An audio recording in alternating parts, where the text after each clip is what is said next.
or for so many different things. Everything we are doing in life is because someone told us to do. If you had joined us yesterday and we were talking about the gender identity and gender completion, which the Supreme Pontiff of Hinduism gives through the Paramashivam program, even there, one of the major things, one of the major points which we had discussed is how even our gender is not dictated, is not something which we know for ourselves. If someone tells you you're a boy, you have to accept that you're a boy. Someone tells you you're a girl, you have to accept that you're a girl. These are societal conditioning, societal patterns which have been put into us by society. And so that is why everything which we don't have any completion in that. Either in our gender identity, we are not experiencing completion. And it's the same thing with life as well. Society tells you to go to school, society tells you to go to college, society tells you to get a specific job in a specific range, market, or workforce, professional life. Everything to you is dictated by society. At the maximum, they might give you a few options here and there, but the fundamental flow, the blueprint of your life is being given to you by society. And unfortunately, individuals, youngsters are not taught how to design their life, how to actually discover what is that they really want to do in life without a purpose. To put it in one simple word, life without a purpose. And so this is one of the many problems, one of the many things humanity doesn't know what to do. They're just so confused, not knowing what to do with themselves, not having a direction in life, not knowing what to do next. This is one of the major completions, one of the purposes of your life we're going to discover in the Paramashivam program, which Swamiji is going to be gracing us with today. Is going to be gracing us with all tomorrow. That was so beautiful, Mangala Maharaj. Now I think I should just skip the suspense and get into the real topic, which is training your brain to reflect the consciousness. That is the topic which we are going to be discussing about today. So Mangala Maharaj just explained about Adi Kailash and how the lifestyle and how the mission, the whole thing that Swamiji is reviving started in the Adi Kailash. How is that related to the topic that we are going to actually be looking into, which is training your brain into reflecting the consciousness itself, reflecting Swamiji, the ultimate, Paramashiva himself? Well, the Adi Kailasa, the source place which everything started manifesting from Swamiji himself, is one of the places that Kailasa directly is manifesting from, which is the Kalpa Vriksha, the banyan tree. The Kalpataru, which is there as the Nijavatar of Paramashiva, as the living Kalpataru, which is the banyan tree, is Paramashiva himself, Swamiji himself, manifesting in the form of a Kalpataru, meaning a Kalpa as a banyan tree. It's a banyan tree, exactly. Yes. So that is the place which everything started from. So that is the ecosystem that is holding everything in Adi Kailasa. Now, what is the connection between that and this? That is what we're going to be seeing now. How is that going to manifest? How is that going to train your brain to reflect the consciousness, Paramashiva, Swamiji himself? Now, Mangala Maharaj, in Adi Kailasa, what is it that we enjoy the most when Swamiji was there? What is it that we enjoy the most in Adi Kailasa? Actually, Adi Kailash itself is such a good experience. In my time when I was there in Adi Kailash, for many different reasons, we used to go and travel, and we would go for awakening programs, or we would go to a different Adinam. We would travel for different things. But only when you come back to Bidadi, only when you come back to Adi Kailash, you feel like it is home. You feel, it just feels, there's a subtle experience that you have when you come back to Bidadi, when you come back to Adi Kailash. And that in itself is such a beautiful experience to have. It's Swamiji, literally his blood, sweat, everything is there in Adi Kailash. If you actually go and look through the Nithyananda, and you go through the history of Bidadi, history of the Sangha, you can see that even the Laughing Temple, the first kutir which was constructed, the first buildings which were constructed in Adi Kailash, Swamiji himself had put his own, using his own hands, his own blood and sweat was used in creating those places. He himself would not only put the bricks, even bake the bricks. He would get the mud, he would make it into clay, properly put it in the proper shape, and he would burn it in the whole night. He would put it for burning under the fire, on top of the fire, and he would even make the bricks. So forget about just even constructing the building, even making the material to make the building itself, Swamiji had done personally by himself. He had done so much of hard work to build Adi Kailash. And so literally you can say that not just in a spiritual sense, but even in a physical, in the reality of our plane, in our physical matter reality, Adi Kailash is literally Swamiji's own extension. Many times Swamiji himself has told that my whole body, my whole extension, Adi Kailash is literally the extension of his own body. And there are like so many experiences. I can just keep on going on and on and on about the different ways how Adi Kailash is special and how Swamiji himself has it's just an extension of Swamiji, the whole Adi Kailash experience, the whole breathing space of Adi Kailash. So many of my own personal skin diseases and problems which I have, they become irrelevant on Adi Kailash. Even if I go and travel to Chennai or some other place, it starts coming up. But then when I immediately come back to Adi Kailash, everything just, after a couple of days, after a couple of weeks, it just disappears by itself. And so Adi Kailash by itself is a kshetra. Many times we have gone over this point and we've told again and again repeatedly. And it's, it's public knowledge. Adi Kailash is a very special kshetra. But it's much more, it just directly, it feels like home. The completion which happens on such a level, you didn't even know you needed to have completion in that place. Very beautifully, actually, yesterday we had a sharing from Jared, who shared that you don't know how far you have gone down until you attend the Paramashivam program. You don't even know the different kind of sufferings you're having until you attend the Paramashivam program. It is a literal acid wash the Supreme Pontiff of Hinduism is doing throughout our being, throughout our whole, and inside, outside, everything. The Supreme Pontiff of Hinduism, Swamiji, is just doing an acid wash and completely cleansing our being of any incompletions, any problems, and certain things. It's like when you have a problem in your life, it's like having, there's a certain thing, certain which is not attended in your house. It could be, a smelly slipper, a smelly sock, or a proper sewage which has not been cleaned properly. Initially, you know that the problem is there, but without attending to the problem, by and by, the smell starts growing in the house, and you also become insensitive to the damage which is being done. You start becoming insensitive to the junk, to the dirt, to the sewage which is being accumulated. And so because we have become so insensitive to the problems and the reactions and everything which is happening, and it's not that sewage is just, piling up in a corner of the house. It is spreading, it is creating diseases, it is creating problems, it is spoiling the food which you're cooking in your house. It's creating so many multiple different types of problems. But because we became so accustomed to the sewage, so it's just been there for so long, we forgot to even address it as a problem. These are the different kinds of problems. These are the patterns. These sewages are the different patterns which we are facing in our life, and we have become so, what is the word which I used? So redundant of it. We have become so accustomed to it that we don't even realize that it is there. Yes, Maharaj. So all our viewers may be thinking now that, yes, how is this all related to the topic that we are actually going to be discussing today?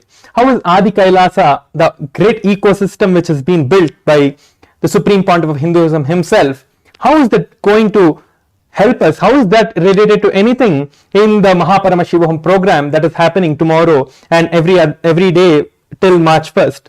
They all might be wondering this.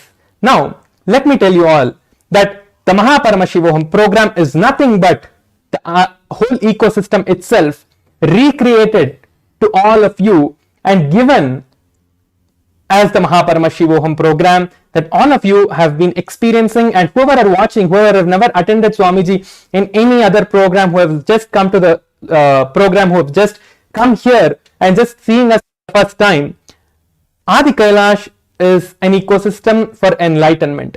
Anyone who is seeking for enlightenment, or even if not enlightenment, even if you are just seeking for a better life, even if you are just looking for, okay, I need some kind of a change in my life. If you see any of the kids these days, any of the teenagers, anyone, they might be just stuck in their life in so many different ways. They are stuck in so many different problems in their life. What is Adi Kailasha? Mangalaha Maharaj has so beautifully explained now. That ecosystem itself is manifesting in the Paramashivam program. And through the Paramashivam program, all of us are getting our brain trained. And the initiation that Swamiji is giving, that is what is going to awaken and reflect the consciousness, the Paramashiva Swamiji himself in all of us. So the training that we are getting is all the other things that we are doing in the program, like the yoga that we are doing and other processes, other kriyas, other meditations that we are doing in the whole day program, is all the training for that one experience, for that one reflection of Kailasa, of Paramashiva himself, Swamiji himself in all of us happening. That is what is the glimpse of the whole Adi Kailasa being given, the whole ecosystem manifesting in our life in just the place that you are living. It's just Swamiji giving the whole enlightenment to you wherever you are, wherever you, maybe Swamiji is like giving the whole thing to you and making you all experience that no one should ever miss.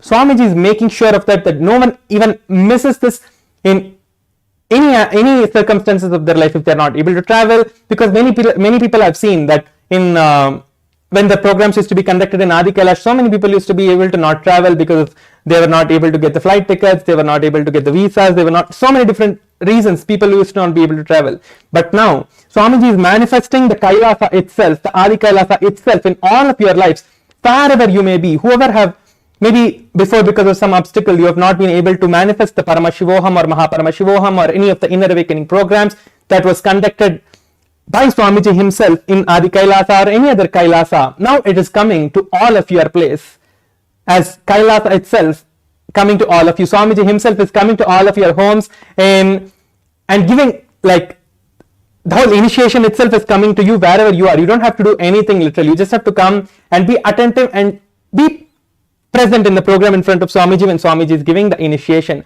That is all that you need to actually do. There is nothing else, and there is literally nothing else that you have to do. There is only just coming and being part of it and sitting in front of Swamiji and nothing else. There is nothing else that I have to tell that you have to do this, you have to do that, nothing. You just have to come and be part of the program, sitting in front of Swamiji, and the rest will happen by itself. The training your brain means just sitting in front of Swamiji. Just sitting in front of Swamiji to for Swamiji to do what he's supposed to do. We don't know what Swamiji is going to do to us. Everybody, what Swamiji is going to do is completely different. The experience I have, the experience someone else has is completely different. It's never the experience is going to be the same. That is what you're going to experience in the Mahaparamashivoham program tomorrow. You're going to be getting trained and getting the consciousness itself of Paramashiva, Swamiji himself, reflected in your being. So you're going to be manifesting Swamiji himself in your life, and there is nothing more beautiful than this that could happen to anyone. Just to expand upon what Paramashivam Maharaj had shared, today Swamiji is gracing us in the Sarvanya Peetham with the energy and space of the Adi Kailasa Sarvanya Peetham. Like this, every single day, the Supreme Pontiff of Hinduism is going to be coming in that space, in the bhava, in the environment, the Vatavarna of each Sarvanya Peetham. So like today we are having the Adi Kailasa Sarvanya Peetham, tomorrow it's going to be a different Sarvanya Peetham, day after tomorrow it's going to be a different Peetham.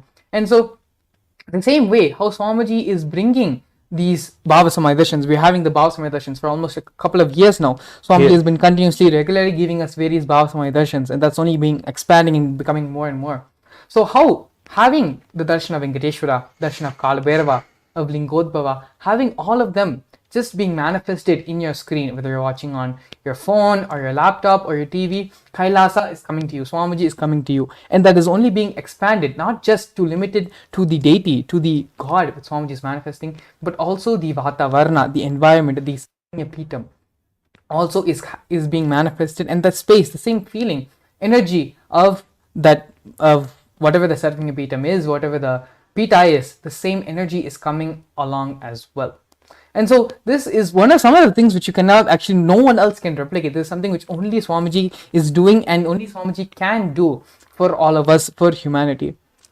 I mean, come to think, how many of us even knew about the different Sarvanya Peethams until Swamiji revealed and shared all these great truths, great experiences with all of us. And so in many ways, it is only because of Swamiji we are truly not only discovering, but also discovering ourselves. Truly, what does it mean to be alive? What does it mean to have to, to be a contributing member to society? How do we find the solutions to the problems which we are having in our life? For all of these answers, it is only one: Hinduism, reviving the authentic Hinduism, which Swamiji is doing in every possible way, every possible aspect, and in every possible method. And so the topic of today's session, train your brain to reflect consciousness, is nothing but allowing Swamiji to work on you, being in the space of completion. Very beautifully, Swamiji had shared that in the Agamas, in the Jnana Pada, especially of the Agamas, all the Agamas are divided into 4 parts: Charya Pada and Jnana Pada. So in the Jnana Pada part of the Agama, Paramashiva very beautifully says that to manifest any solution in your life, to solve any problem in your life. There's no need for any technique to be practiced. Knowledge is solution. These are the exact words which Swamiji said. Knowledge is solution. When you have the right knowledge, naturally the solution will manifest. Naturally you'll come out of those problems. When it comes to fire, all of us have the understanding that if you touch fire, if you put your hand in fire, you are going to get burned. It is a simple knowledge. There is no technique which you need to do about it. There is no special seminar which you need to have about it. You simply know the fact fire burns. You put your hand in the fire, it will burn. It's a simple knowledge. It is the same way. Everything in life, when you have the right understanding, right context, you know why it is wrong for you, how it is going to damage your body, damage your system.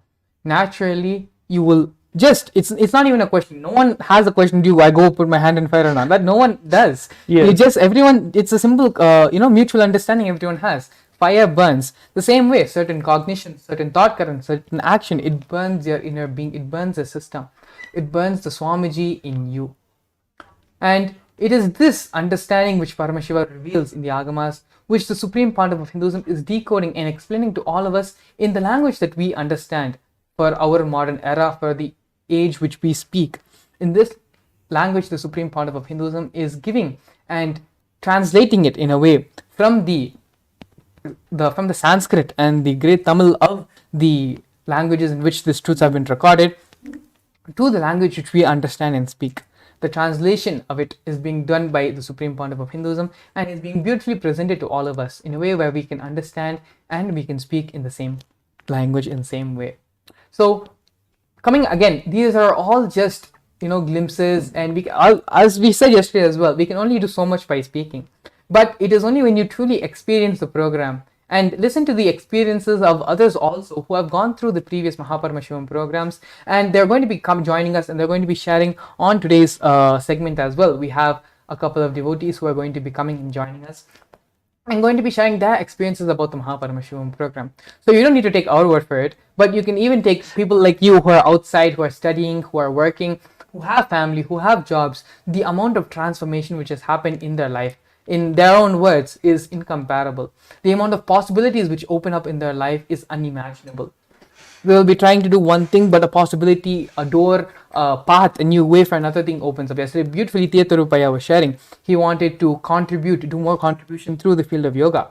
And so when he entered into one step, he did one thing for establishing yoga studio to start enriching people through yoga. He only did one thing, but he saw the second door was opened. And so when he went for the second door, he saw the third door opened. And then from the third door, the fourth, and like that, so beautifully, his life is expanded now. And nothing he did. All he did was attend the Paramashivam program and let life happen from there, let life take off from there. And so Swamiji is coming in the Bhava where he established the Adi Kailas Sarvanya Peetam, created the headquarters, the base for where the mission started. From that Bhava, this Leela is what is going to be expressed through the Supreme Pontiff of Hinduism tomorrow. So for all of you out there who feel that you don't know what is happening in your life, you're not sure what to do next, you just followed the rat race, you just followed what everyone was doing. One sheep jumps over the fence, you're like all the other sheep, you're also jumping over the fence, but you don't know, you're having an inner struggle. What is that I'm supposed to be doing in life? What is my contribution for society? Everyone is becoming a doctor, a lawyer, but what is it that I want to do? What is it that I need? For all of this, the simple answer is coming to the Paramashivam program, attending the Paramashivam program. But Mangala Maharaj, we have not even told the people how to register for the program still. So all of you, please scan the QR code that is being projected over here, and you will get into the Paramashivam program link, and you'll be able to register yourself or just fill your intentions, and we will reach out to you and help you manifest your reality and manifest the Paramashivam program in your life. So all of you now click on the QR code that is being projected over here, and you will be led to the intention form link, and you can fill your intention over there, and just filling this intention is enough. And filling this intention means taking a decision towards the Paramashivam program. That's all it is. The moment you just decide and tell that yes, I am going to attend the Paramashivam program and I want the breakthroughs to happen in my life. So just the decision is enough. You will see that Swamiji is manifesting in your life and making all the things, any obstacle that you might be having, anything that you feel that you are having, this is my difficulty, this is the difficulty, maybe you're if maybe someone in your house might not be wanting you to attend the program that Swamiji is conducting, or anyone who is any obstacle that you might have, you might not be able to do anything in your life, and because of which you are not able to attend the program, you can fill the intention form and just let us know that you want to attend the program, and we will make sure to reach you and cause your Mahaparamashivoham for you and make sure that you are able to attend the Mahaparamashivoham program. So now you can just scan the QR code and you will be able to fill your intentions in the QR code. Yes, thank you so much, Professor Maharaj. Going on, talking about the Mahaparamashivam program. Alternatively, if you have not been able to scan the QR code, you can also just visit the website paramashivoham.org, and that will also lead you to the landing page where you can register and submit your intention to attend the program. Yes. We have a huge team of people who are waiting for you to come with your intention, and they are going to help you manifest the Mahaparamashivam program for you. So even here, you take one step towards Swamiji for attending this program. Swamiji is going to manifest in, even to make this program happen in your life, Swamiji is going to be doing it for you as well. Yes. And so with this, in the next segment of our program, we're going to be having some devotees to come and share their experiences which they've had of the Mahaparamashivam program in the previous batch. So stay tuned, don't miss their beautiful sharings where they're going to share how their life has completely taken a complete 180 and they're living a completely different life compared to the life they've been living before the program. So please stay tuned, we'll be back after a short break. A more intelligently connected world leads to a brighter future. An enlightened humanity leads to a better world. During the Mahaparamashivoham program, we help people to discover their superhuman possibilities and help them to find and achieve the true purpose of their birth by giving them the techniques, practices, and methodologies from the Vedagamas, the original source scriptures of Hinduism. The Supreme Pontiff of Hinduism is reviving the ancient original Vedas and Agamas in all its glory, in a user-friendly way for the modern mind. The Supreme Pontiff of Hinduism is transforming human beings into divine beings, reviving, initiating, and replicating the 463 powers from the Agamas revealed by Paramashiva. The Supreme Pontiff of Hinduism is not just giving solutions for every problem man faces, but is making them irrelevant to their lives by transforming human beings into divine beings. Listen. Any argument presented by your mind, body, your present reality to establish you are not Paramashiva, you are not omniscient, omnipotent, omnipresent. Anything presented to prove you are not Paramashiva is illegitimate. Decide this. This is super determinism. Understand? Anything you declare as illegitimate will lose power over you, will die in few days, few minutes, maybe in few weeks, whatever few days it takes. It will not have power over you. Understand, this is the method for sudden enlightenment. This is the method for sudden enlightenment. It happens by the Shaktipada. Here Paramashiva is sitting to tell you all, you are Paramashiva, you are me, with Shaktipada and Shaktinipada. The Dvitiya Vijnasa Krama is an extensive and thorough yoga sequence to prepare your body to receive the experience being given by the Supreme Pontiff of Hinduism. Through the yoga, which is aligned as per the source scriptures laid down by Paramashiva and the Agamas, you break all the impossibility in your body and intention of impossibility. The program leads you to go beyond your human frame and limiting human ideas, which prevents you from living your highest possibility. I will reach you wherever you are, whichever corner of the world you may be. I will reach you with enlightenment. Again I tell you, I am not here to prove I am God, I am here to prove you are God. Don't wait to become divine. Register now at paramashivoham.org. A more intelligently connected world leads to a brighter future.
नित्यानन्दं परमसुखदं केवलं ज्ञानमूर्तं द्वन्द्वातीतं गगनसदृशं तत्त्वमस्यादिलक्ष्यम् एकं नित्यं विमलमचलं सर्वदी साक्षिभूतं भावातीतं त्रिगुणरहितं सद्गुरुं तं Namami.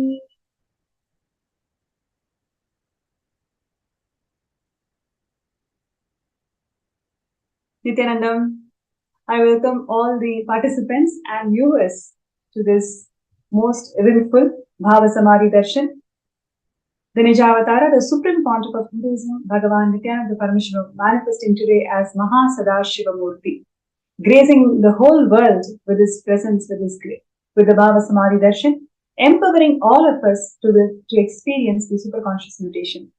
I'm sure all the participants and viewers are having amazing time, especially the number of Bhava Samadhi Darshans for the last few months, how Swamiji is showering the whole humanity with his darshans and powerful satsangs, constantly inspiring us to make us realize that we are all Paramashiva, the inner divinity within us.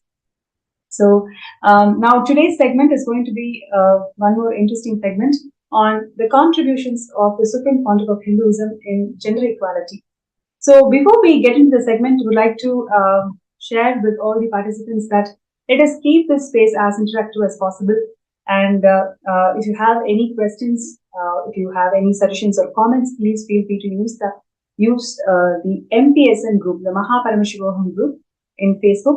So all you need to do is the QR code is being projected on the screen. So if you may scan the QR code using your mobile device, it will directly lead you to the MPSN group where you can post your comments, suggestions, and whatever you would like to hear from us, more from us, you can please post them there.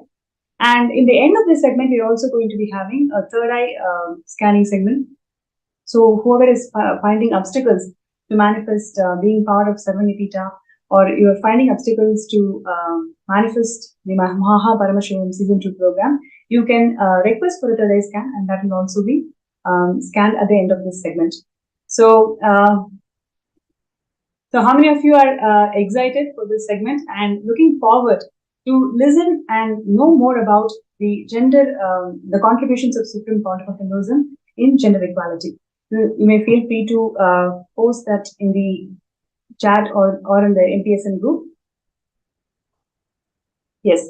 So today, before we get into the contributions of Swamiji in gender equality, the Tiruchengodu Saranyapitam, one of the 21 kingdoms where Swamiji is the Guru Mahasannidhanam. So we'll be looking into how this whole Tiruchengodu Saranyapitam was made, and mainly focusing on the humble beginnings of Kailasa. Today we know Kailasa as the first nation of Hindus, which is so historical. The plight of Hindus for the last 2000 plus years who went through brutal persecution, finally coming to the culmination where we all have the first nation, where the Supreme Pontiff of Hinduism is the sovereign and the constitutional authority guiding the whole humanity into the science of superconscious living. Today, Kailasa has established diplomatic relations with several nations in the world, and this, the policies of Kailasa is welcomed in global level, where it is actually being a trendsetter for approaching the world issues through the sciences, sacred sciences of Vedas and Agamas. And almost every week we have the Kailasa entering into diplomatic relationship with another country. And so many contributions and so many success of Kailasa nation we have been seeing. But how did this all begin? So that is what we'll be looking into the first part of the segment, which is the humble beginnings of Kailasa. Swamiji has time and again shared with all of us that it is always one person at a time and one being at a time. What we experience as Kailasa today, it is all because of Swamiji's hard work, 30 years of hard work, which is something unimaginable. As a single person, Swamiji has built this whole nation out of his sheer love and compassion for the humanity. Now, we'll look into a small video which actually talks about, or even shares where we can actually connect with the amount of hard work and the humble beginnings of Kailasa, how it all started, and what we are experiencing today as Kailasa's success is something unimaginable. But over the last 30 years, Swamiji's hard work is something we cannot even understand and recognize. So let's take a look at the video, which will actually where we can connect and understand Swamiji's hard work.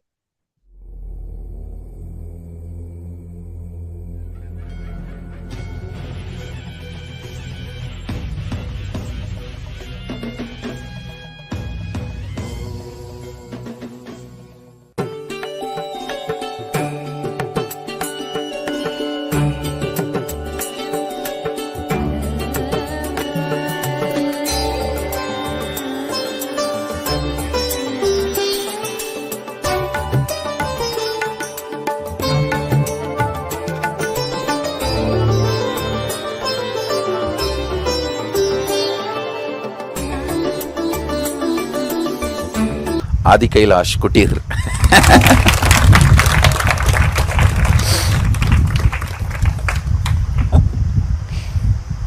This is the first bed cum simhasan. In the night time I'll use this as a bed, and daytime I'll sit and bless the villagers or people who come for healing. And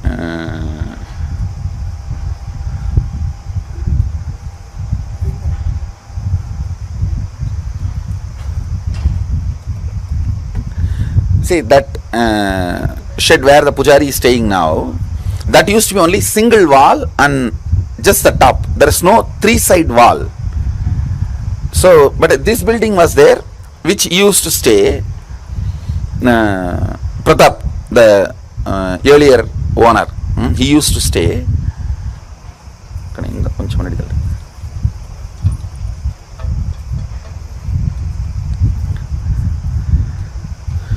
The first time when we printed calendar with banyan tree and Dakshinamurti, in 2003 we printed. Actually 2002 I did the foundation stone. A small bit land was given. These guys have already wanted to give, they committed to give. The registration process did not happen in 2002 because somebody was traveling in their family. The registration happened 2003, but the Bhumi Puja was done in 2002 with another one person who gave a small bit of land. And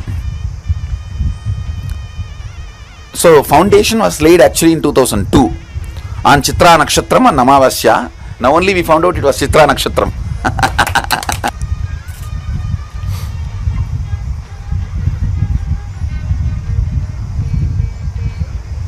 Gurukul can also come and hear the story.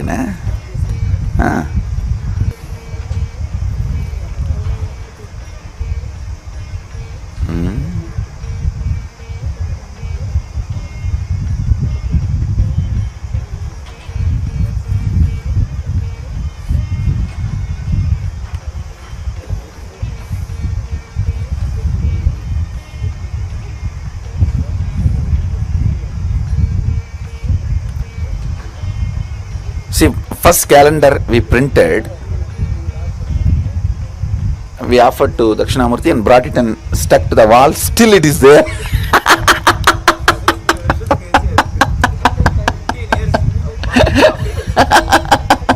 Actually, Pratap had a high respect for me.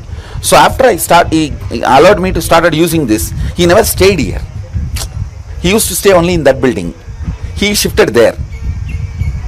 See, first I started staying there for a few days, and then he saw that there is not even shade all these three side and the security things. Then he asked me, Swamiji, you stay here.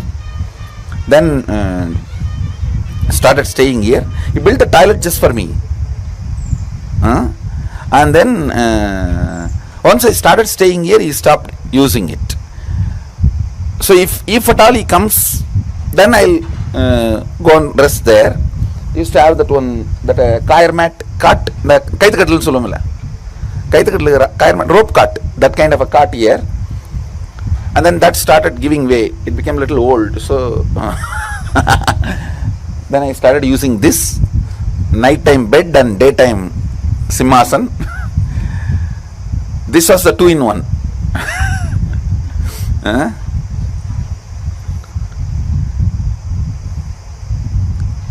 And that time itself, what all I collected, the temple photographs, the book on organic gardening, you can see all that.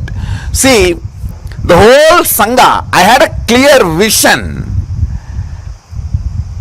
And almost, see, if you get inauguration invitation, that shows very clearly, I go to studio, get the photographer, ask the photography to be done, and then I go to another one studio, Photoshop the whole thing, place everything. It was personally designed by me. Nobody else is there.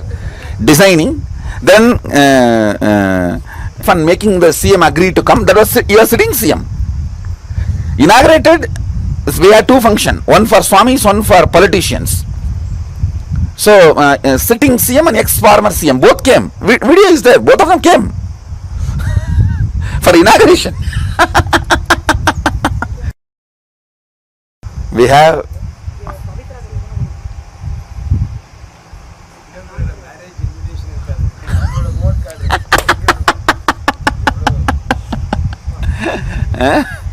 including the blessing cards we gave, everything we have a copy, and car sticker, like an internal gumming from sticking from inside.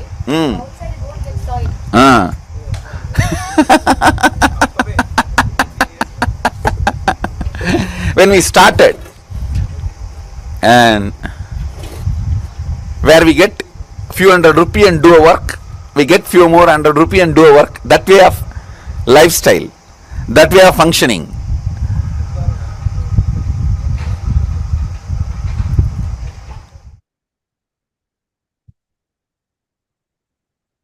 That was such an inspirational revelation by Swamiji, because what we see as Kailasa today, as the first nation of all the Hindus, is out of sheer hard work of Swamiji, right from like what Swamiji is saying, the sharings 2 decades before, how Swamiji started the whole Kailasa.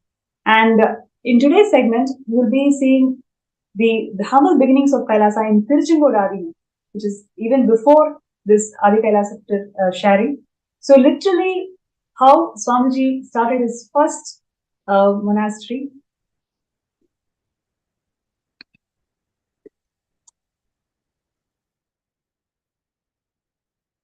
Yes, so this is the first ever Kailasa, and you can see here in 2001, 14th April, Swamiji inaugurating the Avarti Palayam, and this land was donated by a devotee to Swamiji, who was guided by the divine.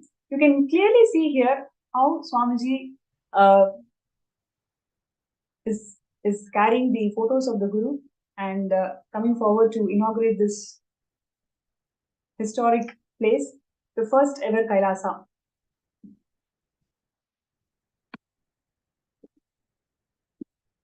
So this monastery is located in Bhavani Sangamam, a confluence of 3 sacred rivers, Kaveri, Bhavani and Amrita. And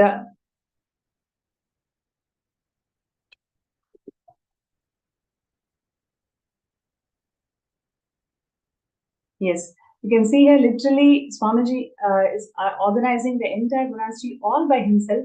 And there are so many evidences of Swamiji maintaining a diary of each and every person, whoever enters and receives healings from Swamiji. Swamiji himself used to note down their contact details, maintain their entire database, and then invite them for the next Homa. So this level of hard work Swamiji himself has put in to form the Kailasa to whatever it is today. And literally you can see here the thatched roof of the entire monastery. One side is not even completed, right? So the whole Kailasa has this humble beginnings where Swamiji himself is involved in all this construction, and with a board, Ramakrishna Dhyana Peethal, and Swamiji guiding all the devotees into the science of living enlightenment.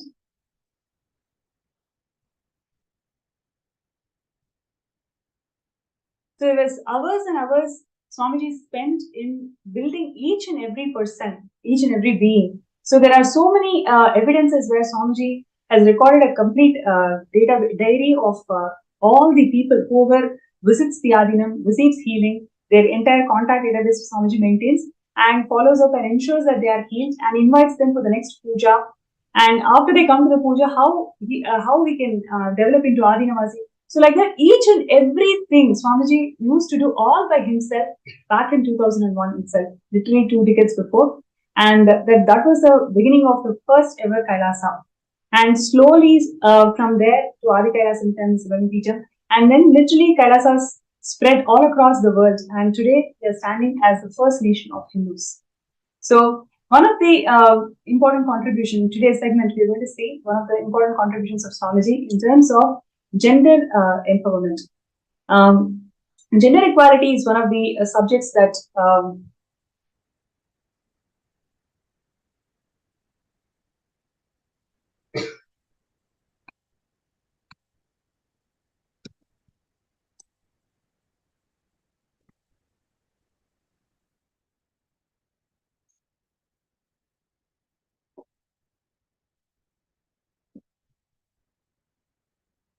yes.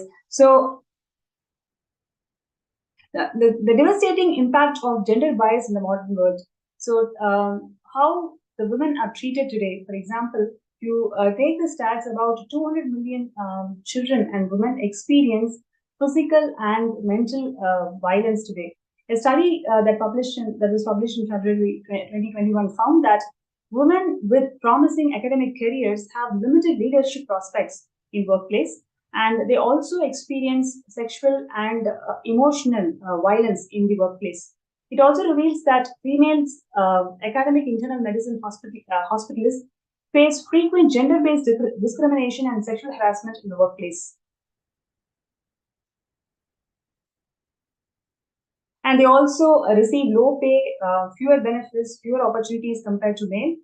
And the pregnant or the nursing women are also ill-treated. So there are several issues that we face in today's world in terms of gender equality, and it is not resolved. And even the feminism that we see today, it's not giving the desired results. It's all about competing rather than expression of unique aspects that each gender can contribute to a workplace.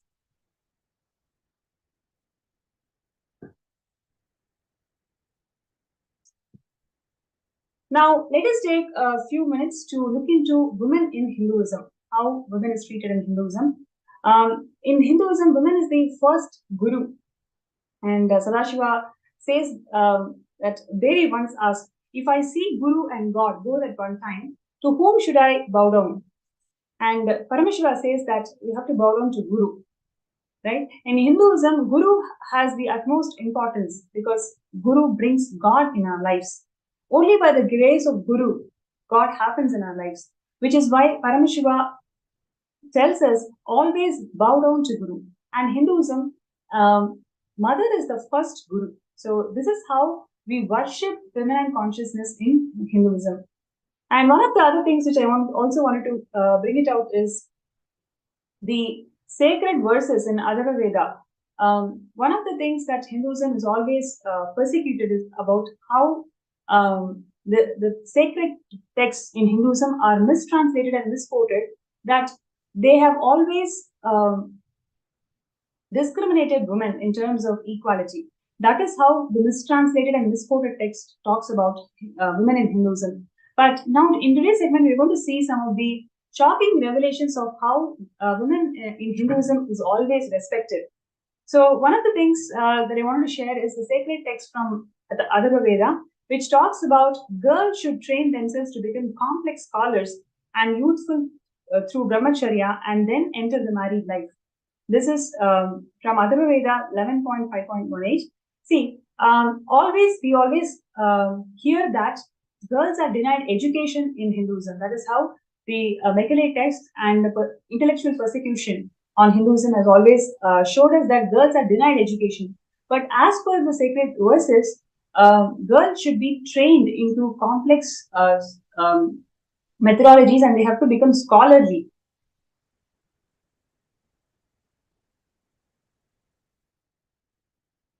So next is parents should give their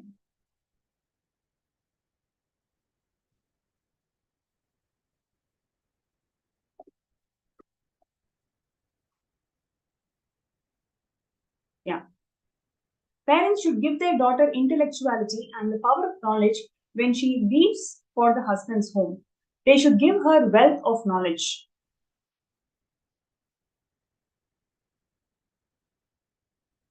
And once again, what we're seeing here is husband to wife, give us the discourse of knowledge. Again and again, this all these sacred verses shows that Hinduism always promoted, in fact, revered women's knowledge and always empowered women with knowledge. Oh women, you know everything. Please provide us the strength of prosperity and wealth. Oh women, you are the keeper of knowledge of all types, which is karma. So this is how a woman was treated in Hindu kingdoms and Hindu society.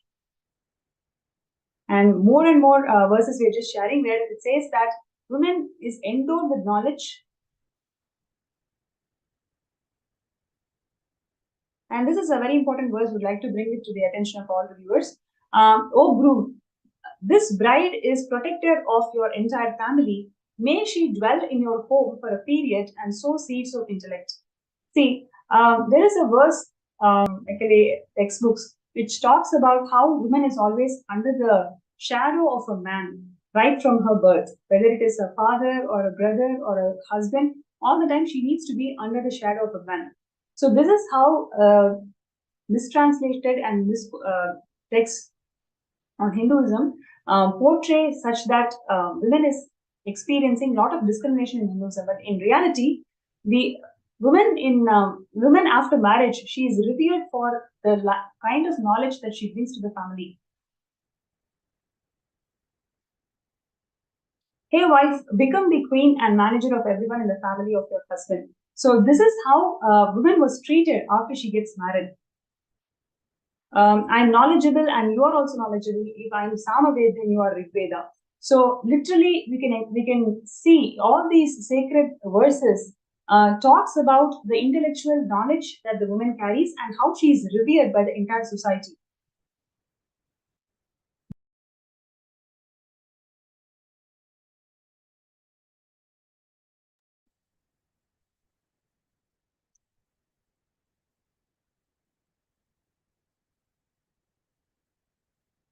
So on one hand, we have seen so far that the intellectual knowledge of women in the society is revered. And next, we are going to see about how women as leaders, how they evolved as leaders in Hindu civilization.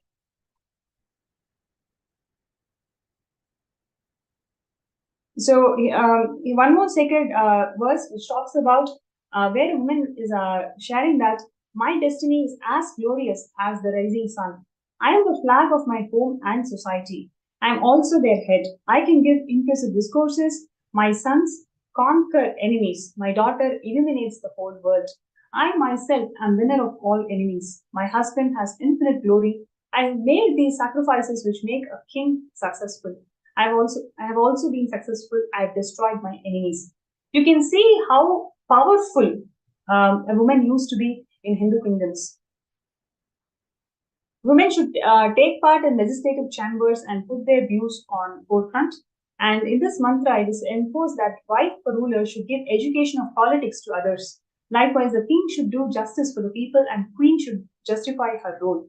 So in every level, whether it is women in the society or in the kingdoms,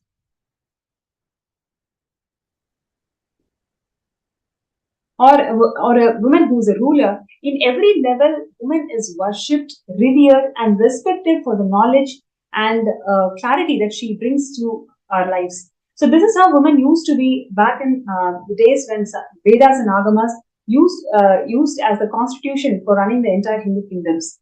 And over the years, because of Hindu persecution, the first thing that the anti-Hindus did was completely they mistranslated and misquoted these sacred texts, where in a way that we started developing that hatred towards identifying ourselves as even a Hindu.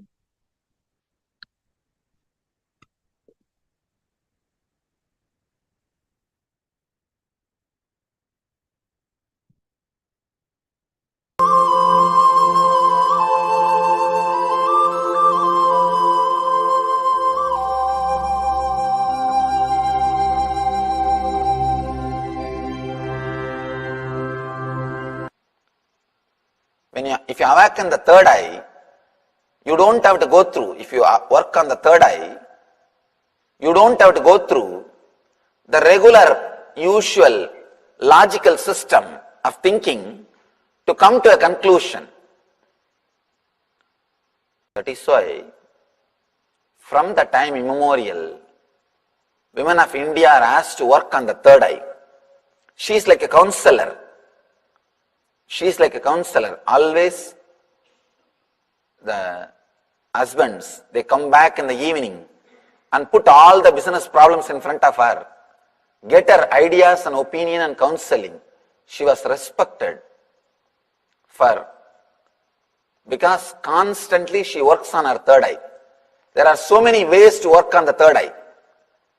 That kumkum or the bindu which you are using is also one method. And concentrating on the lamp. If you see a traditional Indian woman's life, it's nothing but working on third eye. Whole day their lifestyle is nothing but working on third eye. They are knowingly or unknowingly, they work on the third eye. And moreover, women by very nature are intuitive. They are very intuitive. Just by seeing somebody, they can tell where he is looking, what far he is looking. Because the intuition is a basic need for them to protect themselves. From the young age, they have to develop that intuition to protect themselves. It is not a luxury for them, it is a basic need for them. So just one glance is enough, where this guy is looking, what far he is looking, what he is thinking in the mind. You can't escape from women's intuition. But sometimes they are so graceful, they let you think that they don't know. They just let you play your game. They do not want to be too much on you. But one thing I can be sure, the intuition power of women is lot more than men by the very nature. Second thing, the techniques traditional Indian women practice, like kumkum or every day sitting in front of that lamp and meditating on it, all these things are techniques to awaken the third eye.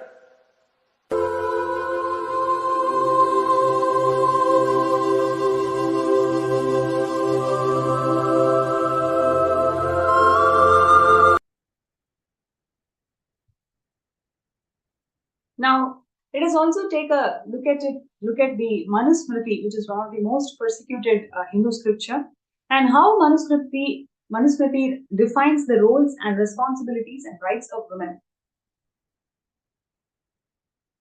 As per Manusmriti, a daughter is equivalent to a son. In her presence, there is no question of anyone snatching away her right over property.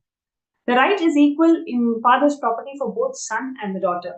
Again, always we are used to the ideas that women is denied educational rights, women is denied of inheritance rights. So these were the common misconception and hatred that was spread because of anti-Hindu intellectual persecution that anti-Hindus did as an intellectual persecution to Hinduism.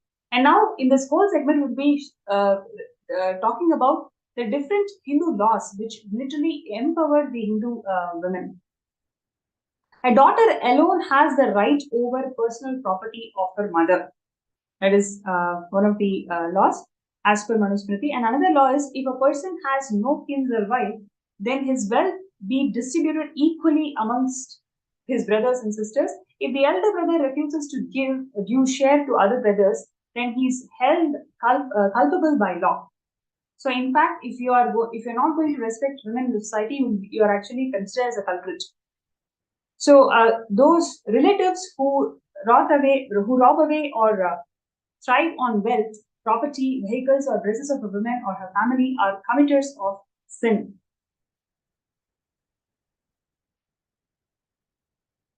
So, Hindu CRPC section 8.28. So, if a woman is alone, because she has no children or no men to provide for her security in her family, then it is a duty of the government to ensure her safety and security. If a wealth is robbed by her relatives or friends, then the government should provide strict consequences to the culprits and have her wealth returned back. So this amount of social security was provided to the Hindu women those days. And as per Hindu Puranas, there is this beautiful ritual of Tulabharam where Bhagavan Sri Krishna on a golden throne, sat on a golden weighing scale, and his wife Satyabhama puts lots of gold jewels and coins to show her love towards Bhagavan Krishna. What this shows is that the one angle to look at it is Devi Satyabhama had her own independent wealth and property apart from what she had shared with Bhagavan Krishna.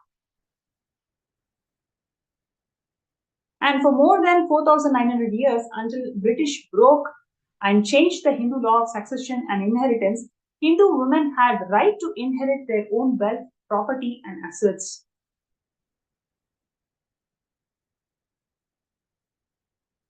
And to protect the interest of their knowledge, interest of their daughters after marriage, Hindu kings and fathers would give huge shares of their wealth to their daughters, which they would exclusively own.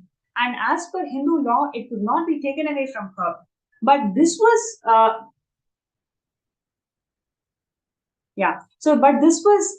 misrepresented as the dowry system. Please understand, this wealth that the woman carries from her parents, it is completely given to her, and she should not be sharing that wealth with others. So this is given as a security for her own life, not as I have to give this to get rid of my daughter from my family. That is how the misconception is always spread in the society about women.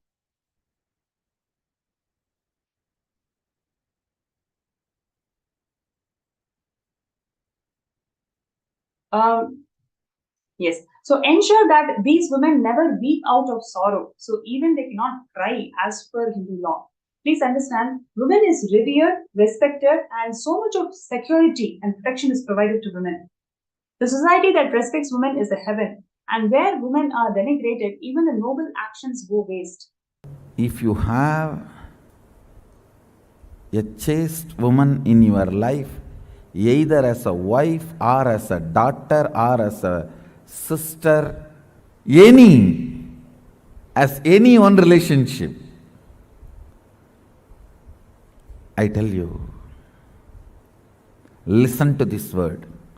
You will never have accidents. You will always be protected by all the unknown, unseen problems. A chaste woman, one chaste woman in your life, either as a sister or as daughter or as mother or as a wife, any one relationship, it can be any. If one chaste woman is there in your life, you will not have any unknown, unseen problems. The whole cosmos, grahas, will simply protect you. You may think I am giving two big mystical words. Understand, I believe that. I myself a believer of this truth.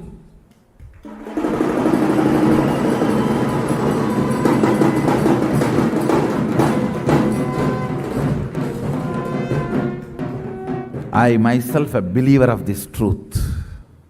The chastity of that woman. Let me define again the chastity.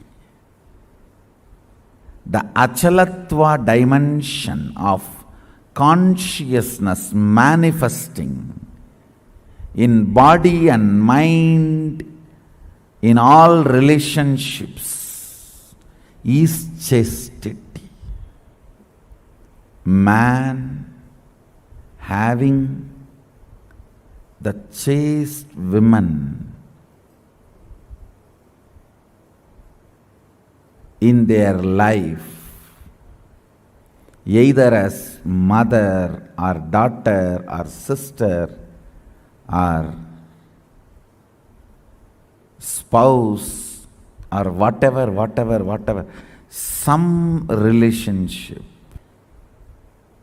brings cosmic protection.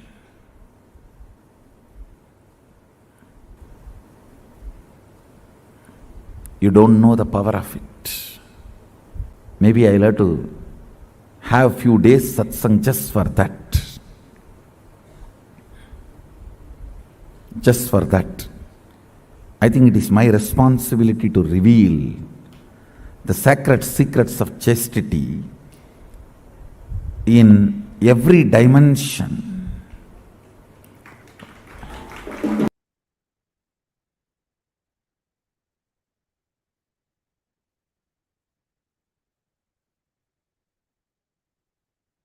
Yes. The Hindu law related to women assuming the role of a son in absence of male sibling. So he who has no son may make his daughter in the following manner as an appointed daughter, Putrika, and the male child born out of her shall perform my funeral rites. Probably the most famous example of the appointed daughter is the incarnation of Devi Meenakshi herself. She took charge of father's kingdom and established her supremacy in all the Hindu kingdoms. Literally, she won 3 worlds before she penned Paramashivam in Kailasa.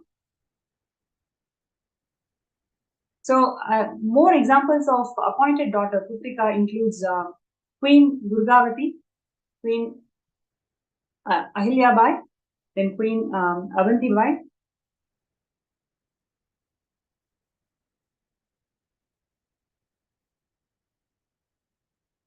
And then we also have Rani Lakshmibai.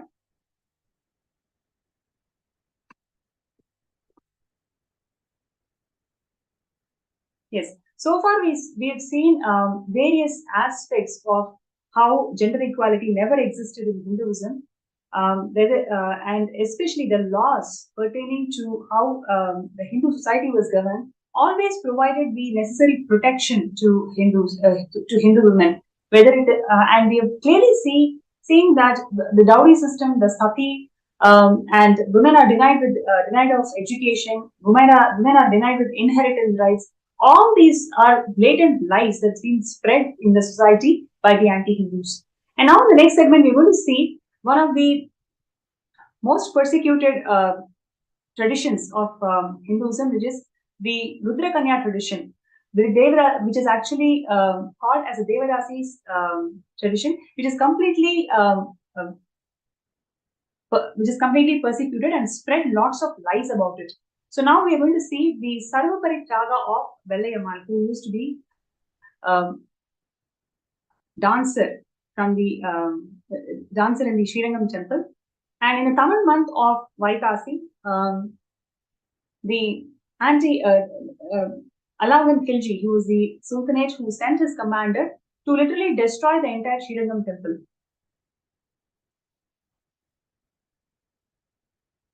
So in this attack, literally they killed about 13,000 Hindu men, but the sacrifice of 70 Devadasis literally saved the entire Srirangam, and especially the main deity, the Nambarmal, was protected because of the sacrifice of 70 Devadasis who were led by Vellayaman.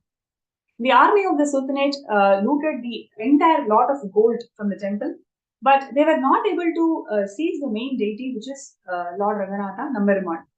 So at that time, what happened was Vellayamal, who was the Devadasi, she seduced the Sultanate king, and she took him to the top of the tower, and from there she pushed him from the top of the tower, and she also committed she also self-immolated, literally.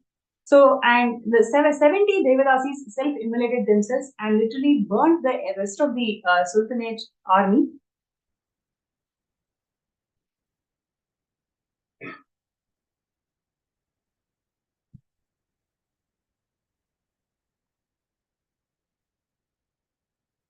So it is because of the ultimate sacrifice of Vellemal and the 70 Devadasis, which literally saved the main deity Nambarumal today. So it is not a laziness or it is not huge violence. It is actually the ferocious yaga, strategic yaga that these Devadasis exhibited those days, which saved this entire enlightenment ecosystem. So hailing Vellemal's sacrifice, the chief of Vijayanagara forces, Kempanna, who drove away the Sultanate forces, named the tower after her. So this tower always used to be colored in white. It's painted white. And even till today, on Adi Amavasai day, a homage is being performed on behalf of all the 13,000 Vaishnavite Hindu warriors who left their body and the 70 Devadasis who sacrificed themselves to protect this enlightenment ecosystem of Srirangam. So the so-called gender equality that we are seeing today is actually infused in the Hindu kingdoms by anti-Hindus. It is not the Hindu scriptures. It is actually anti-Hindus who infused this level of gender inequality. So when facing defeat in the war, Indian royal women committed mass self-immolation by jumping into huge pyre of fire. This was done to protect the purity of their body and the DNA and to avoid capture, sex enslavement, and rape by any foreign invaders. So they had to protect themselves from these anti-Hindus and these invaders, not because it was told in the Shastras that they have to go and immolate themselves in the absence of husband. So Rajput women burned their bodies rather than drinking poison because even after their death, they didn't want their bodies to be touched by any men. So simultaneously, men would tie an orange cloth on their head and ritually march into their battlefield, fighting much larger army until death. Traditionally, the war is called Sakha.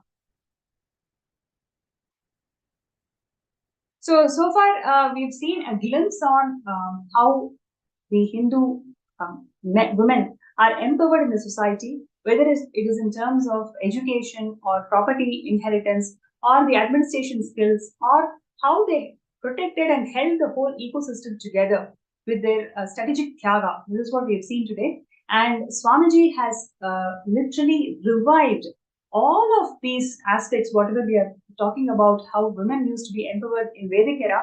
This is exactly how Swamiji revived this entire tradition. And today we are in the world where we are literally experiencing 300 plus million girl children and women are experiencing sexual enslavement, sexual violence in the workplace and elsewhere.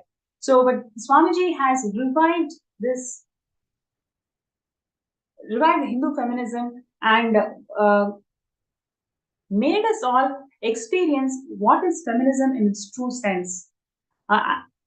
So what you're seeing here in Kailasa is something so beautiful, like where all the children are allowed to are participating in the arts, whether it is singing, dancing. Most of the leadership positions in the Kailasa Swamiji has empowered the women to uphold. And here you're seeing that women are encouraged to do chanting, abhishekam, and participate in the temple rituals. Swamiji has conducted several women empowerment workshops, right, for the last 2 decades, in fact. And so what you're seeing here is the pictures from women empowerment workshops that Swamiji conducted back in 2008. And Swamiji even launched 108 women empowerment centers all around India.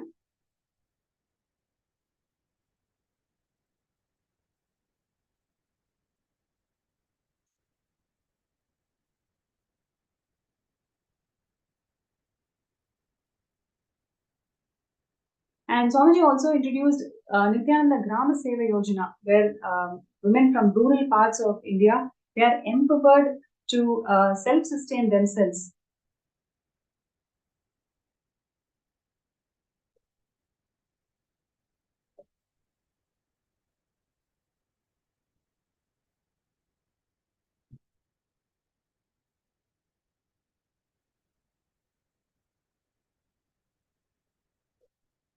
So you can see here free medical checkups for rural and indigenous women in Adi Kailasa.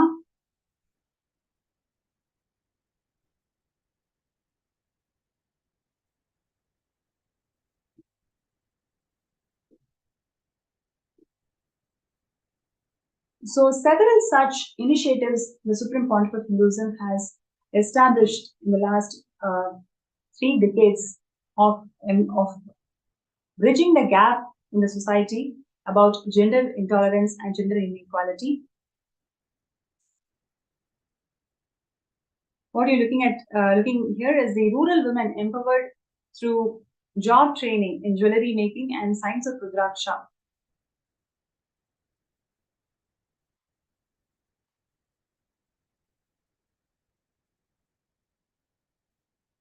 Kailasa also offers spiritual and mental well-being counseling to rural and indigenous women.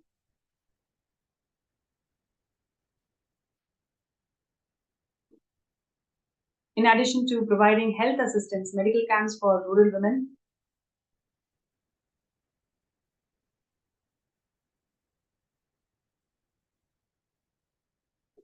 They also train for labor and trade through agronomy, farming, cultivation, and agriculture.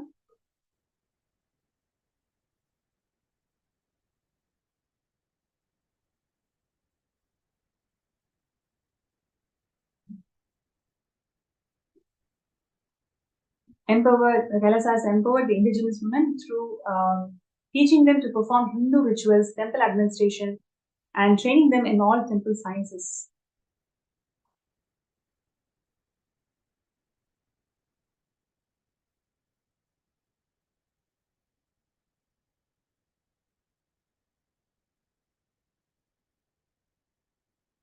So far we've taken various contributions that Swamiji has done to bridge this gap in the society where women feel suppressed and devoid of rights in today's world.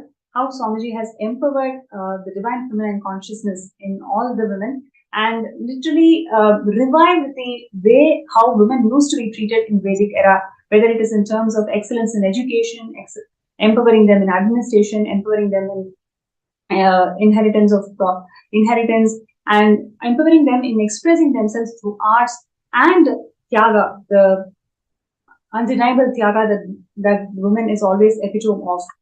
And today we are going to be having a speaker who's going to share her experiences of being in Kailasa as a woman, how she was able to overcome the gender inequality that she faced in society, and how Swamiji's teachings literally empowered her to discover who she truly is. So it is my pleasure to welcome Ma Durjati to the show today.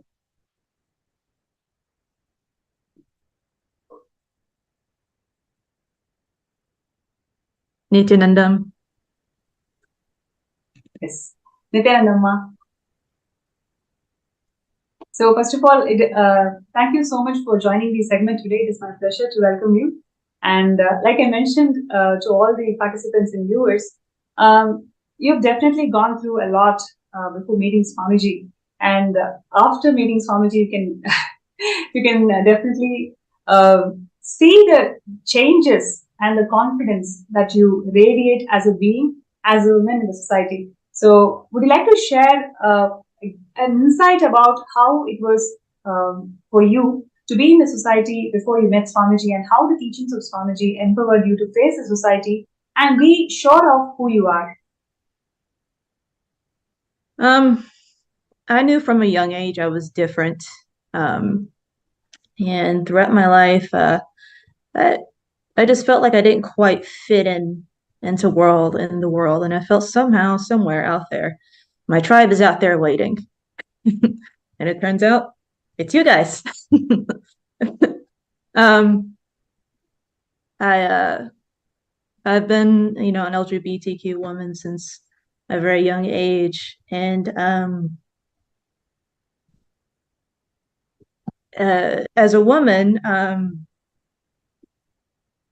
we go through our struggles, our ups and downs, wanting to feel safe, having trouble feeling safe, and you add the layer of also being LGBTQ plus on the spectrum of that. It's another layer challenges you have to deal with. And I struggle to find my place in the world. But before I knew what Tiago was, I strongly feel that's what I expressed throughout my life.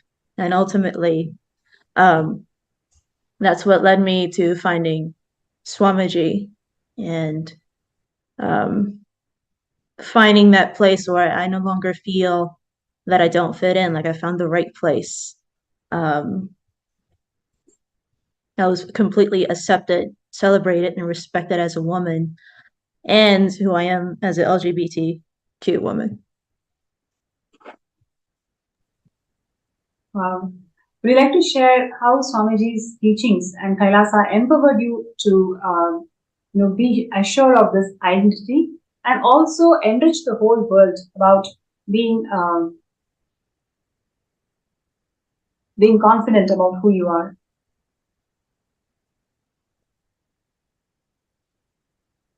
I watched, when I first came to Swamiji, I found him on YouTube. And I found him by looking up Kundalini Yoga. But I also watched his videos about female empowerment and Hindu women, and that greatly appealed to me.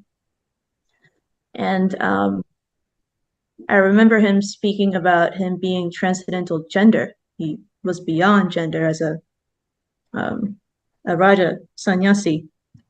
And I found that incredibly appealing. And I got the invite to be Adi Kailasavasi, Adi Navasi at that time. And I came straight away.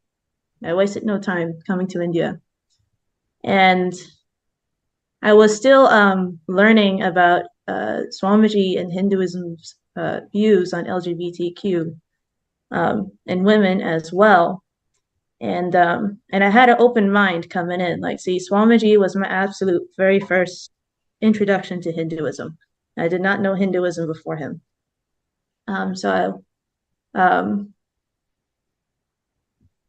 was eager to hear how he would, his teachings and what Hinduism teaches about LGBTQ. But while I was there, I noticed, like, wow, there's so many powerful, intelligent women here. And the majority of his leadership were women. Many sannyas, many grihastas,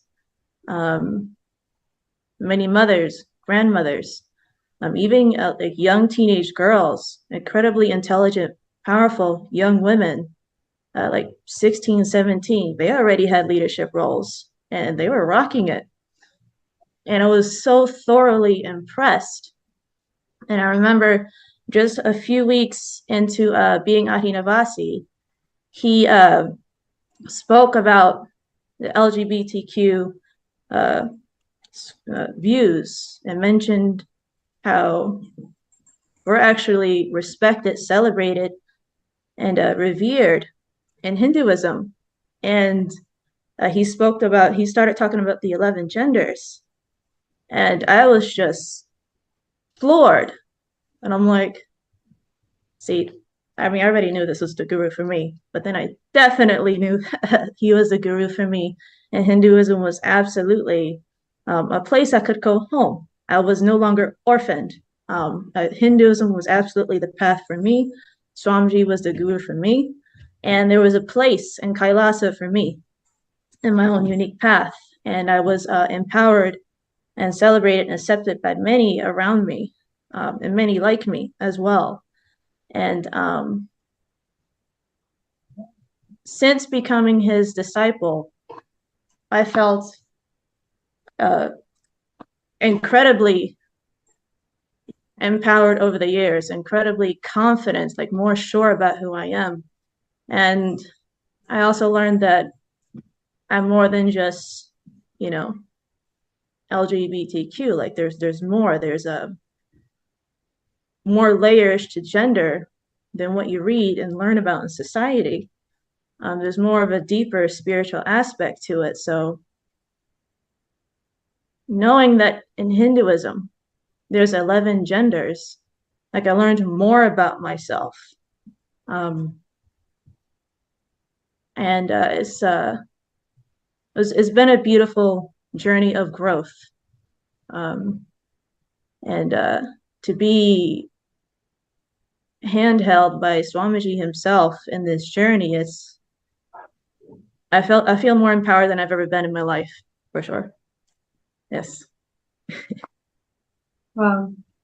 Thank you so much for sharing your journey with Kailasa and Swamiji. And I'm sure there are so many more women out there who are looking for solution, who are looking for that self-assurance of, being confident about who they are and enrich the world with the intelligence, innate intelligence that they are endowed with. So your journey is definitely inspiring for all of us. And would you like to share about why do you see Kailasa as the only solution for the world? Where especially we are experiencing more than 50% of the women experiencing sexual violence and sexual harassment in their workplace and in their families. From what I've learned being Hindu and everything Swamiji has taught, women are divine. Women are powerful. Like the force behind the universe is feminine, Devi, Parashakti. And there's thousands upon thousands and thousands and thousands of scriptures empowering women and sharing the importance of worshiping the divine feminine, completion with mother. Every step of the way, like Hinduism has always protected women, stood up for women, empowered women, even down to laws about inheritance, taking care of a single woman who does not have husband or family and such. The Rudrakanya tradition.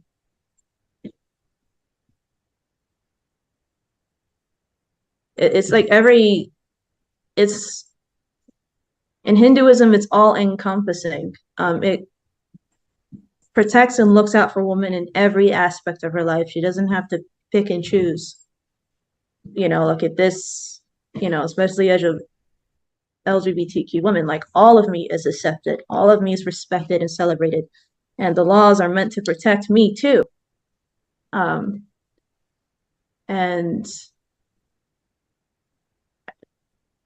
Hinduism celebrates every aspect of a woman and makes sure that it cares for her, protects her, and empowers her in every single way. She is completely revered. As every woman in Hinduism is a form of Devi, Parashakti, and this worship. That's what it seems like it's all about. You have to see and respect every woman as a form of Divine Mother, a form of Parashakti, and every aspect of it, medical, legal, social, political, the worship aspect of it, it's all to support a woman in Hinduism. And in Kailasa, Swamiji embodies that in every level. And I feel it will provide support for a woman unlike any other organization or body or government we've ever seen out there in the world. I feel it'll be on the cutting edge of women's rights, like beyond. And it'll be an example to the rest of the world, I feel, that how to revolutionize women's rights, for all women. That's what I feel. Yeah. Thank you so much, Durjiti, for sharing your journey with Swamiji and your journey with Kailasa and how it has empowered you. Thank you so much for joining our segment today. Nithyananda. Dear viewers and participants, that is the journey of Durjiti, and there are so many more millions of women out there who's looking for a solution, who's really looking for some voice, some support that can empower them, that can assure them who they are, and that can make them powerful, feeling empowered about their existence as women in this market. Swamiji has revived the Hindu feminism in all its senses, well, whether it is in terms of empowering them emotionally, physically, and spiritually. So, Kailasa stands as a testimony of how women can be empowered and how women can express their all their abilities as how a Hindu woman used to. So, the need for Kailasa is where literally every single one of us can feel that assurance and feel that empowerment where who you truly are. In a society where there is so much of judgment, so much of abuse, so much of harassment, Kailasa stands as a pillar of support for all the women out there. So if you feel so connected to this cause, to help, to empower, to enrich all the women out there, it is an opportunity for you to be part of Kailasa. Sarvanyapita is a project where all the various initiatives of Kailasa is supported. So by you becoming a Sarvanyapita Ejaman, you are becoming part of Kailasa. So right now, we are looking for seed money for building the infrastructure of Kailasa, and Maha Kailasa is going to be open this year. So we welcome each and every one of you to join this moment where we can all become part of Maha Kailasa and open the Maha Kailasa for the whole of the humanity to be part of it. So all you need to do is join. You can file your intention in skshjp.org/contribute. So the intentions are the form is being projected on the screen. You can sign up for skshjp.org/contribute. And if you have the intention to manifest Sarvanyapita Ejaman and for some reason you're finding a difficulty or an obstacle to manifest it, you may request for a third eye scan. So you can request a third eye scan in the NPSN group, the Paramashivam group, and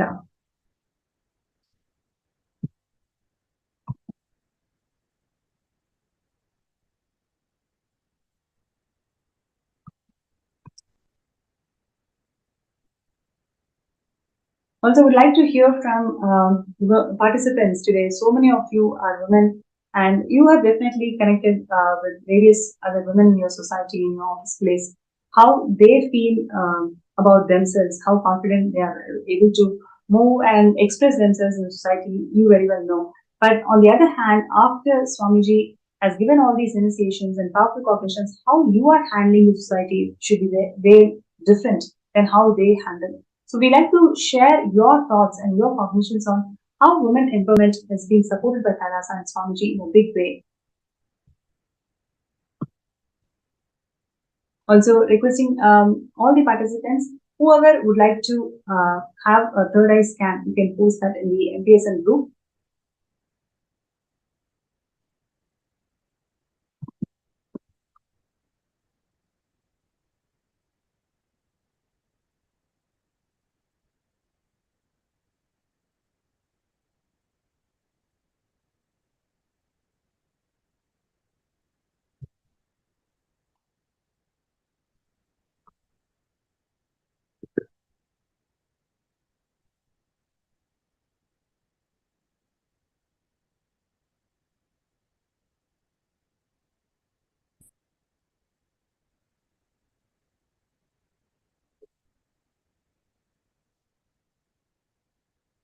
Yes. So Yang Lin requested for a scan. Right. So I request you to be seated and chant Mahavakya.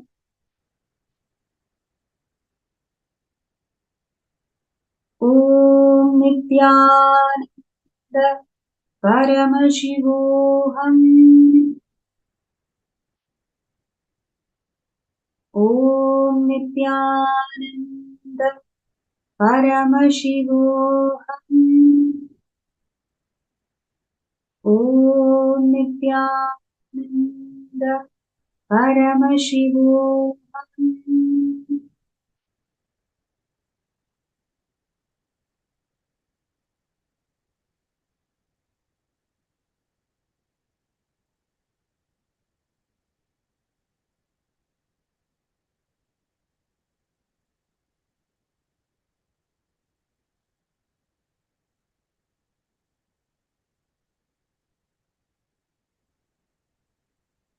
Ma Yanglin. So What I would like to share what Swamiji revealed in third eye. First thing, the ideas that you carry about life, right? The very idea that you carry about life, which is the intense hatred that people have for you. It is a perception you carry about life. Now, today, decide that it is just a perception. It is really a perception that people hate you. People have nothing to do about who you are and what you are doing. It is actually your perception which makes you feel that people hate you. So, Yandian, today, throughout the day, all the exercises that we will be doing today, focus on this life cognition that you are carrying. Because of this life cognition, even in the places where you are expecting wealth to manifest, where you have given money and you wanted people to return the money, or where you wanted to manifest wealth, in all those places also, this very cognition that you carry about life, right? It is literally stopping that abundance to flow through you. So now today, take this entire day, sit and write down all the incidents wherever you felt this intense hatred from life. Complete with all of them. And of course, today's darshan, Swamiji is going to burn all of these limiting cognitions that you carry about yourself and life. Intensely connect with Swamiji and pray during the darshan for you to experience healing, for you to experience auspiciousness from life. So, with this, I would like to share with you, moment you start completing with this life cognitions, you will see wealth start to make it happen.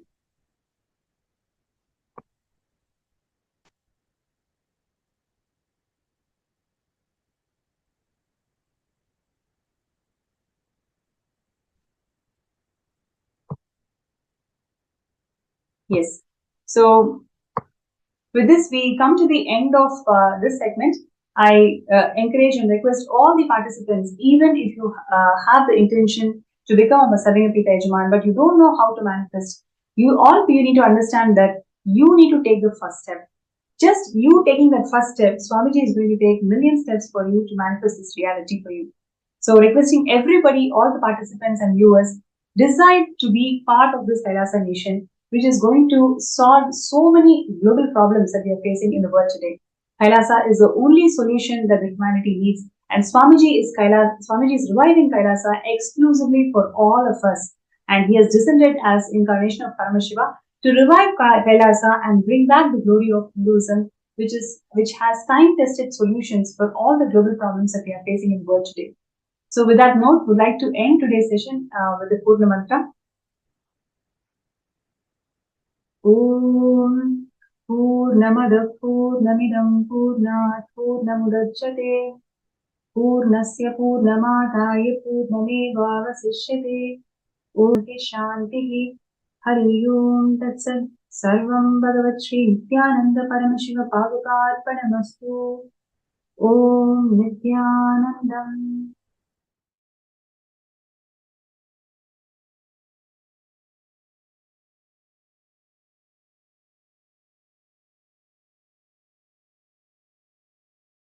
Participants that are eagerly awaiting, that are all eagerly awaiting today's Bhava Samadhi Darshan. All of us are going to be bestowed with the darshan of Mahasadashiva Murti. We are going to be having the divine audience with Paramashiva himself, where all of us invariably, whatever walk of life you are from, or whatever space that you are right now in, nothing matters.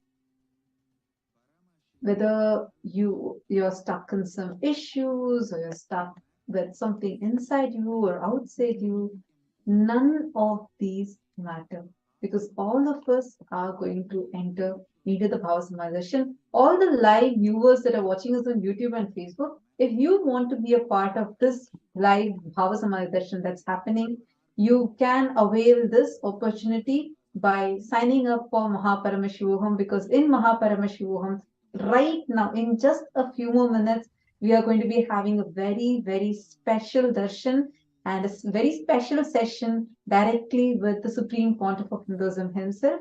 So thank you so much for all the viewers that have joined us.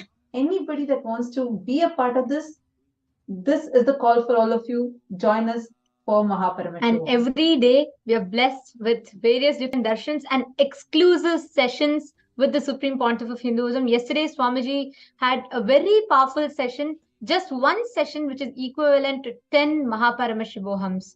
And Swamiji simplified one of the most complicated concepts about Hinduism and some of the most complicated things about Hinduism. Swamiji gave it in the most simplified, most practically applicable method to all of us. So do not miss these exclusive sessions. I know there are so many of you out there wanting to be a part, so do not miss it. Please sign up and you all can join us